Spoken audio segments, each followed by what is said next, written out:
MLC Vamsikrishna వైసీపీని వదిలి వెళ్లడం ఆత్మహత్య సదృశ్యమే అన్నారు మంత్రి గుడివాడ అమర్నాథ్.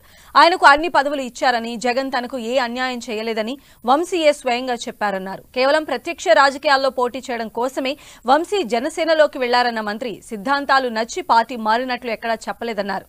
ఇక తన టికెట్ ఇచ్చినా ఇవ్వకపోయినా పార్టీ కోసమే పనిచేస్తానని తేల్చి చెప్పారు మంత్రి అమర్నాథ్. నేను కేవలం ప్రత్యక్ష రాజకీయాల్లో ఉండడం కోసమే పార్టీ మారానని చెప్పాడు తప్ప జనసేన సిద్ధాంతాలు లేదా పవన్ కళ్యాణ్ గారి ఆలోచన విధానంతోనూ నేను పార్టీ మారినట్టు ఎక్కడ చెప్పినట్టు నేనైతే చూడలేదు. నేను మొన్న కూడా మాట్లాడని చెప్పాను. నేను బహుశా వంశీ గారు ఇటువంటి నిర్ణయం తీసుకుంటారని చెప్పి నేను అనుకోవట్లేదు.